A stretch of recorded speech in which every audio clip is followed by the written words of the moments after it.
Hey moms, it's Laura Ollinger. Welcome to the Positively Healthy Mom podcast. Because there's no manual for the hardest job in the world.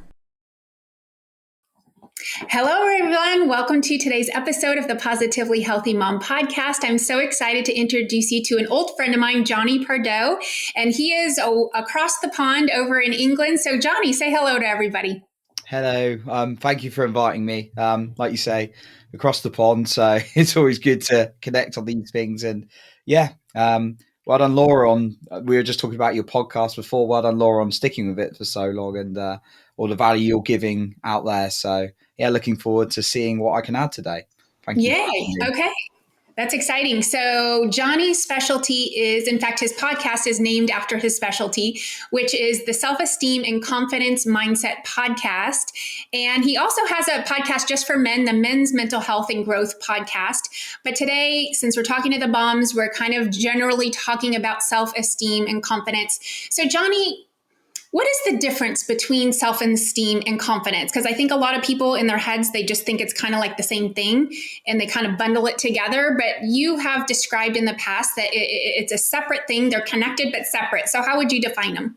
Yeah, sure. And one thing I'll add is like everyone's got like different, it's always open to interpretation how people see. Like I'm not so like in that place where my model of the world has to be agreed by everyone, it's that would be kind of like a place where I come from maybe like 10, 15 years ago of like insecurity, like everyone's got to agree with me. I remember being at school and it's like, no, that's the right answer, I'm right, and like that kind of thing. But that was really a lack of self-esteem underneath, really. So how I've like interpreted it from kind of like my journey when I went down this whole really trying to improve my self-esteem and then build my confidence in things over the years when I was kind of in like a down point, a fair few years ago now.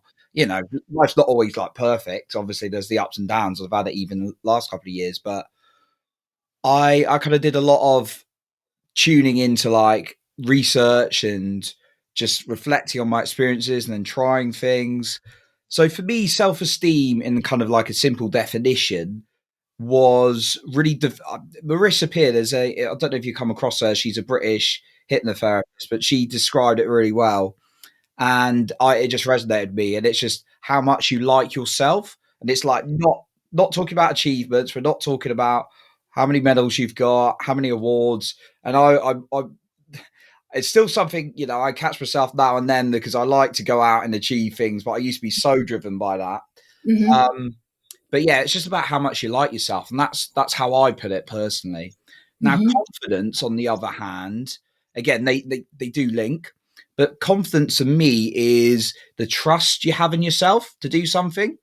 And I believe you can actually have confidence in things because this is my story. You can have confidence in things. You could have low self-esteem at the same time. So, for Mm-hmm. example, you're very confident at a job.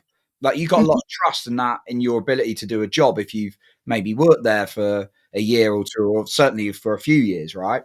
Mm-hmm. Maybe it's a sport you've been playing for a while, and that confidence has been built from repetition and then doing things over and over again. And maybe it took a little bit of courage and facing fears at the beginning. So I believe when someone says, this is my view, but if someone says, I lack confidence, I'm always like, in what? Like, I want to know the specifics, right?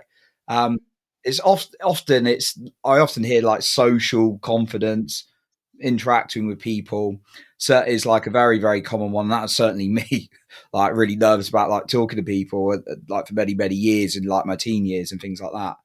But yeah, like if you got good self-esteem, when I've had like better self-esteem and improved it and people I've coached through it as well in the past, when the self-esteem builds, you generally have a lot more confidence in different areas to go out and do things because you've built that relationship with yourself, as opposed to having not such a good developed relationship with yourself, and not liking yourself. I found personally I'm less likely to go out and then try things. So that's a difference for me. Confidence can be specific and it's about trusting yourself to do something. Self-esteem is purely, I see it as a relationship with yourself. Mm. Well, thank you for differentiating that, because I myself, even though I work in these areas, I sometimes find myself using the words interchangeably or getting confused. And then after a while, I just make it this big blob. So I do like having that separation. I think it's important. And so I want to know, like, how today we're going to serve the moms. And I think it's important that we address them, because so many moms I find are kind of going through the motions of life. And it's been so long since they've really taken time out to reflect on themselves, because once you have kids, life gets really busy and you're so focused on helping your kids achieve in all the areas of their life, academically or extracurricular, sports, and all those things, that moms tend to lack both self-esteem and confidence. And I think part of that is even happens like during pregnancy, like in a physical aspect, we start to lose that part of ourself. And so I'm not asking you to comment on pregnancy or anything like that, but just like, how can we serve the moms? And I think if we do that, we will also be serving their kids as well. So I really want to focus on them. So, as a mom, we're very busy. And so how do you think a mom could start to like herself more? Like, what would be the steps she would need to do? Hmm. So, like you say, you fully obviously I'm not a mum, but like I've coached mums in the past because they've like come to me for when I was kind of in the confidence coaching space. And the beauty of coaching is you don't have to. There's a difference between a coach and mentor, and that's the beauty. You can kind of coach something out of someone in their situation. Now, what I found to be true in terms of generally people I've coached, and also when I have worked with a mum, is making time. This has been one of the things that comes to mind, is making time for something you absolutely love to do. Like that was a really key one that I saw, a very common pattern. I can remember someone I was working with, and it was just like, I've always loved to paint, but I just, I don't do it anymore. And it's just like, right, guess what your next action steps are, right? So, so yeah, that kind of like challenge. So, and then it was just like the light bulb moment when she was doing it, and just the excitement. It's like, oh, I can't do that for half an hour in front of people. Well, how about you aim for 1 minute and you just paint for a minute? And suddenly, strangely enough, she was painting for an hour. So, it's sometimes if you can't. So that's the first one. I kind of there's kind of like a side point to it. But I've always found for me personally, in my own self esteem and working my own relationship, is finding something you love. And maybe that's going to take a little bit of exploration. Maybe you're just a little bit unsure right now. You're a bit like, so a couple of good questions. What do I love doing as a little girl? Maybe the mum might ask herself, or or whatever the gender of the person is, what do they like doing as a child? And then also like, actually, what am I intrigued by? And then just even starting small and getting like 5-10 minutes a day into actually schedule that in. That's a really important one I found. The other thing I found is boundaries is really, really key. Like for me personally, boundaries in kind of all sorts of like situations. I wouldn't really have them. I wouldn't say I've ever been like severely. I know, unfortunately, some people get like severely bullied and stuff. Like maybe a little bit in school, but kind of a little bit of a loner at some times, but never kind of seriously bullied. But I did have going through like the workplace and school, like taken advantage of a little bit. Um, and as a result, when I got like older into the workplace, going out there dating, sort of like relationships and stuff like that, it'd be a bit like I didn't really have those like boundaries. So I think like now I'm just like I've actually sometimes got too low a tolerance. It's like I'm not going to flip out, but I'm like, yeah, that communication was poor. I don't find that acceptable. Or I was kind of being like, or someone will say, I'm not like too sensitive, but I have those clear boundaries when someone oversteps it. So I say boundaries is a very, very key one, and even just start small with boundaries. That's a really, really important one. Uh, and then the third thing I'll say to this, there's a lot we could go into this, but the third one I would say is it's constant like training. It's constant training because like it's like going to the gym. I use this analogy. It's very simple. You may have heard it before, but it's like to keep our physical health, right? You go to the gym a lot, or you might exercise, maybe it's not the gym, exercise, even a little bit, little and often, eat well, look after the body. But on the mental side, one thing I've made a mistake in, and when I've like even coached like mums through this, it's like, okay, so it's like, oh, I've got all this like negative self-talk. I just don't believe in myself when, I'm talking to them. It's like, okay, so what like mental gym training are you doing? And they're just like, what? And it's just, so I'm like, then go into how are you training your like brain to like believe in yourself and like love yourself? And I remember like someone I was working with, and she was saying, this stuff's like really, really hard, like starting this. And it's like, I'm not going to lie, it is. It's not like an overnight fix. It's not going to be, it's like when you go to the gym and you haven't been, like in physical gym, you haven't been for like months or like a year. And then you're like, your PT comes in and goes like, right, we're going to do this, this, and this. That's going to be seriously hard. But you know what? Over time, you adapt to it and then you might push yourself a little bit. And it's just an ongoing process. But that's what I would say, like the constant training of saying the right things to yourself, and just looking, and as our mentor teaches us, always thinking about where you want to go as well. So, and that constant training. So those are some of the things I'd say for building that initial relationship, if I was to give 3 things. And one thing that keeps popping up for me is there's got to be some level of acceptance, because I know men go through a similar journey in their life where, I mean, I know you're in peak physical shape, you train a lot, you run marathons and all these things.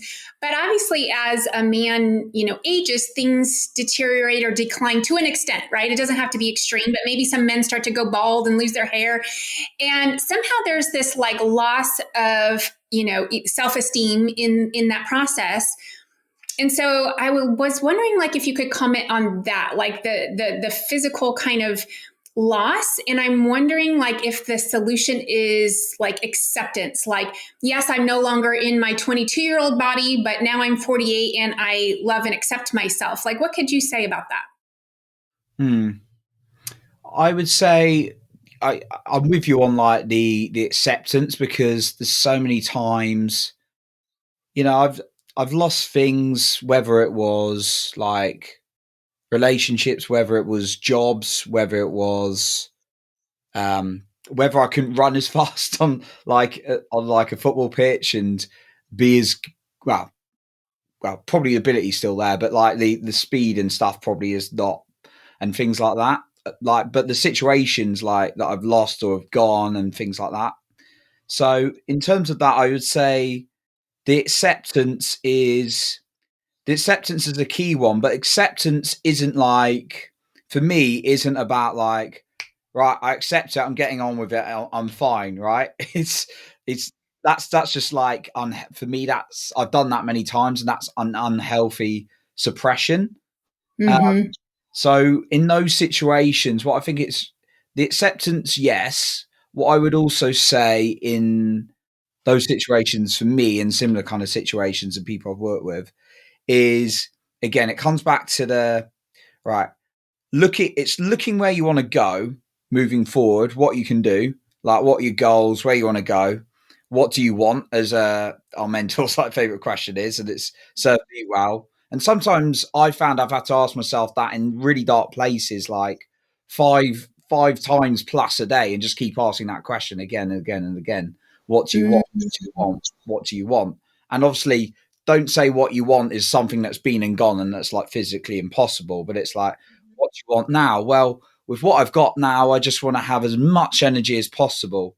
And there's crazy things happening out there. You see, there's like 80-year-old like bodybuilders and all these kind of things. So looking, yeah, looking at where you want to go is a really key one. But also finding time to actually feel some of those emotions of maybe like, because there's different kind of like losses I found. It's not just losing a person, but situations and scenarios, but also finding the time to feel those things. I do like a little bit daily. I'll do that in my meditation, my breath work. Sometimes I'll need to feel like some kind of, if I've like something's gone bad or frustration, I might need to feel that. But weekly, what I like to do is dive into like a deeper breathwork session as well, or just and really go into those feelings. So for me, when things are changing, it's about, yes, about the acceptance, looking where you want to go now, but also finding time to actually grieve those things and actually allow them to feel in your body. And for me, one of the most powerful tools to do that has been breath work personally as well. Mm. Well, I'd love to get into that. I want to stay focused on our topic, but that's what I found is I had someone once tell me that sometimes just a pure coaching in itself is a spiritual bypass of the emotions. So if, like you said, we're suppressing them or we're overlooking them or we're only focused on, what we want and not allowing ourselves that moment to process whatever the negative or sad emotion is, then it's a bypass, and that can actually kind of cause all sorts of other unintended consequences. And so, tell us just for a minute about the breath work. Yeah, sure. So what I just like touch on what I said there as well. Like it's you got to be a little bit sensitive with this one because it's not. I always want to be conscious of the look where you want to go and move forward.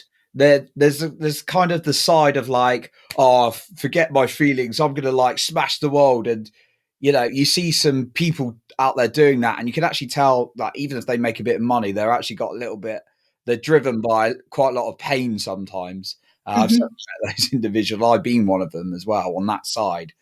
But then there's also the side where it's just like you're holding on to something for too long that you don't actually move forward. So for me, Mm-hmm. the beauty of this again, this is just personal experience, and I can never tell a person when they're ready to move forward or whatever. It's up to them to decide. I can, as a coach yourself, you can only ask them the questions and challenge and facilitate that, right? For me, it's about that healthy middle. It's like, okay, right, I'll feel things, allow myself to feel, and at the same time, I'll look where I want to go as well. Now, sometimes they're a bit out of balance. It's not like they're 50-50.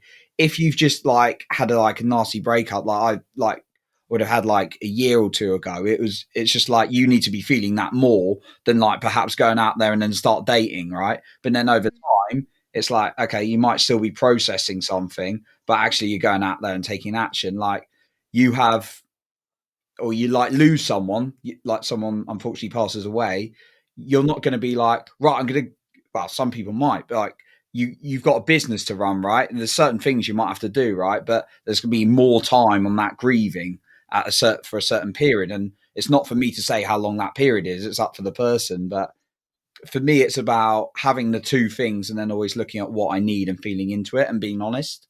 So I just wanted to kind of like say that. But with the breath work has been really powerful for me, probably the most powerful modality because I like to write down things and like sit with things. But what breath work does is there's different sessions. You can do one daily, which just like regulates, calms you down, feels a little bit what's up. And then there's another one I'll do, which is a lot deeper. It's like it's about an hour long. It's not holotropic breathing. It's like somatic breath work. Um, shorter, but you're really breathing to like activate your sympathetic nervous system. Which you're like, why are you doing that? Because that's like the stress. That's the Yeah. stress.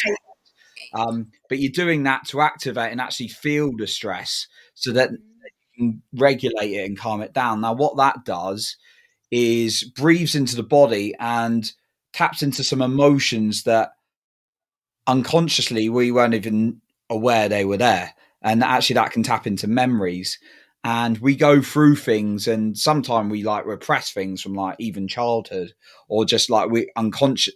So for me, suppression's when you're just trying to push it away, but repression's when it's quite very traumatic and you just like unconsciously push it away. Mm. But yeah, it really allows you to go deep and actually experience those emotions that may be blocking you feeling like fully. And sometimes you can come out like people have been on those sessions and they're like, sometimes they're like screaming, they're smashing things, but that's actually a very like healthy release. So Mm-hmm. that's been a really powerful tool, especially the longer ones. And you get different experiences. It's not you're going to cry or scream. Sometimes you might just be like very relaxed. Other times I've just like laughed through it. I just like remembered something which was stupid, and it's just like, oh, that was funny. That I needed to experience that.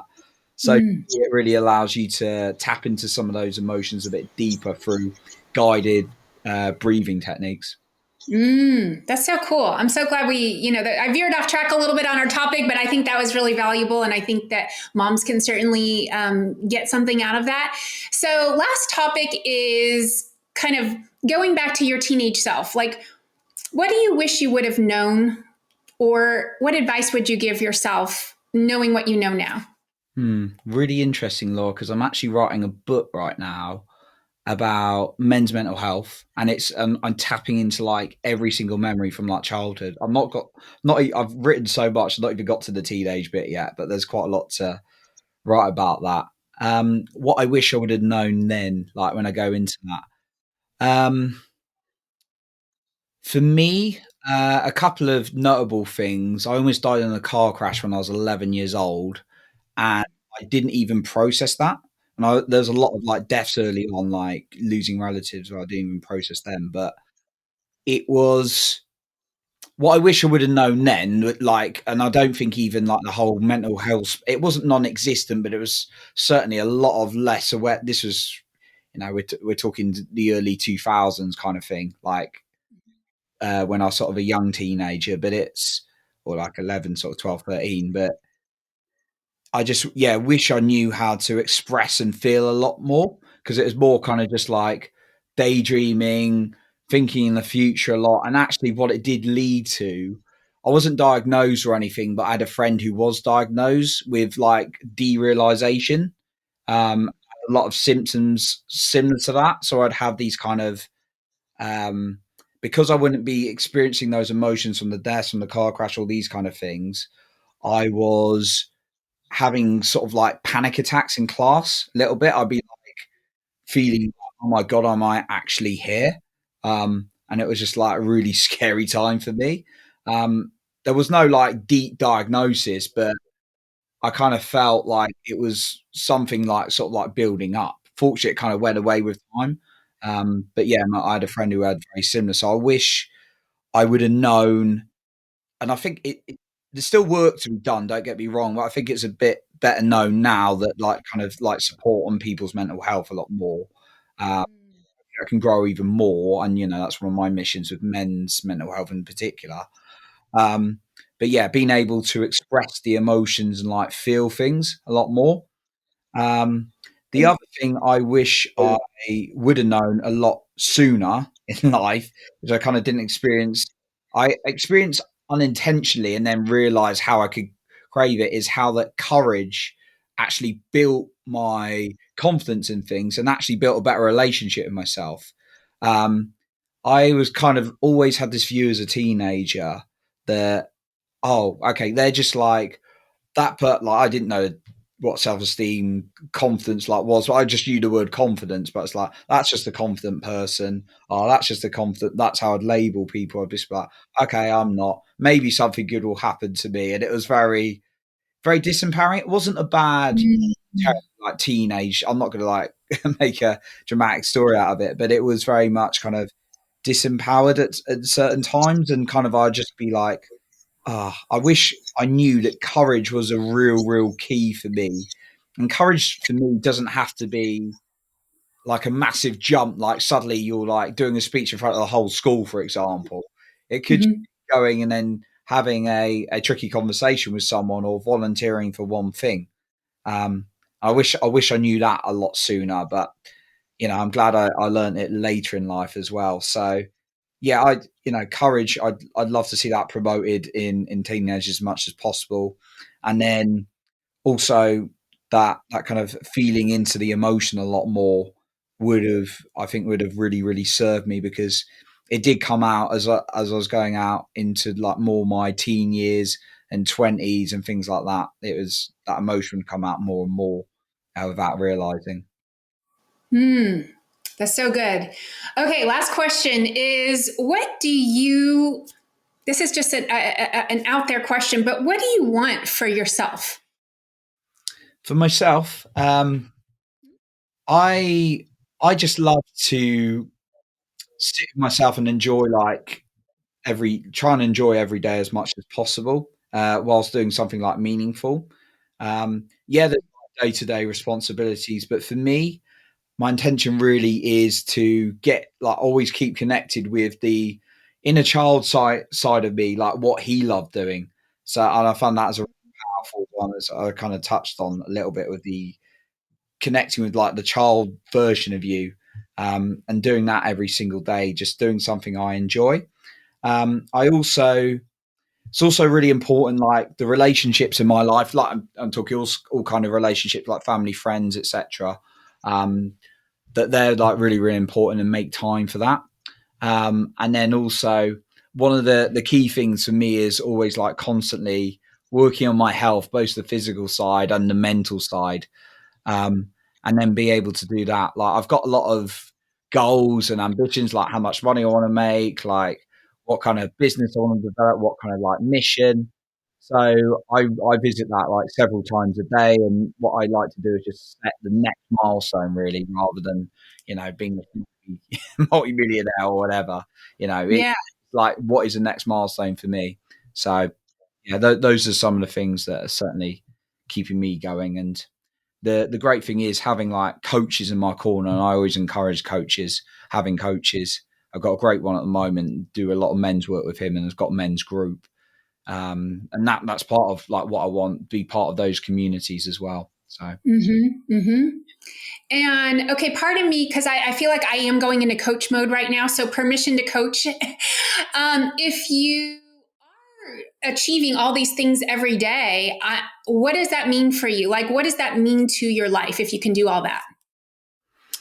for me, it's a great coaching question. Love it, Laura. If I can do things, yeah, for me, it's more one of the things I'm really trying to do is like I used to I do try and catch myself from being too much in the achiever mode, and it's something like I don't I do get into it quite a lot. But one of the things I'm trying to like really experience, is one of the top things, is to experience a sense of joy and gratitude, as much as possible. Mm. Now, when I do those things, what it means to me is I'm trying to like, as our mentor teachers, is to try and really celebrate and feel those things. Uh, as like the classic achiever mode, it's just like boom, boom, boom. So Yeah. yeah, for me, doing those things each day is just like, yeah, done it. Let's celebrate, and then feel good about it afterwards. So I think I got what I wanted there. Yes. Oh, sorry. Go ahead. Go ahead. yeah, I was just saying, it's feeling those emotions, because we do things for emotions, but understanding, well, I believe we do it's going for the emotions, but then also creating a stronger relationship with myself, so I can obviously develop that of others as well. I think we came full circle there because what you just said to me is the key ingredient of your self-esteem and confidence. I almost feel like you kind of doing all these things every day, or at least attempting to, or a partial effort, or whatever, what that means is that it feels good. And then you can like yourself, have a good relationship with yourself, and feel that you can trust in yourself that you are able to achieve things. Yeah, absolutely. Cool. Awesome. Okay. Well, I feel like we kind of nailed it on that, or you did. So thank you for that explanation. Jonny, where can people find you going forward? Yeah, sure. You can find my podcasts. I got two, the Self-Esteem and Confidence Mindset. So I put out, both podcasts put out 5 episodes a week. So the Self-Esteem and Confidence Mindset podcast, have guests as well, like you do, Laura. And then the other one is, if you know a man, or you got a man in your life and you think he'd benefit from this, I've got the Men's Mental Health and Growth podcast as well. That on all podcast platforms, Spotify, Apple, all of the main ones. And then if you want to find me on social media, my handle is Jonny C Pardoe. So Facebook, Instagram, TikTok as well. Perfect. Well, you're killing it. I mean, your podcast top 1%. So congratulations. You're doing great. Amazing. I can't wait to see where else you go from here. Oh, thank you. Appreciate it, Laura. Thank you for having me on. And great. Well done with all the success with yours as well. Thank you. Appreciate it. Okay, take care. Thank you for listening to the Positively Healthy Mom podcast, because there's no manual for the hardest job in the world. Don't forget to subscribe and share with your friends.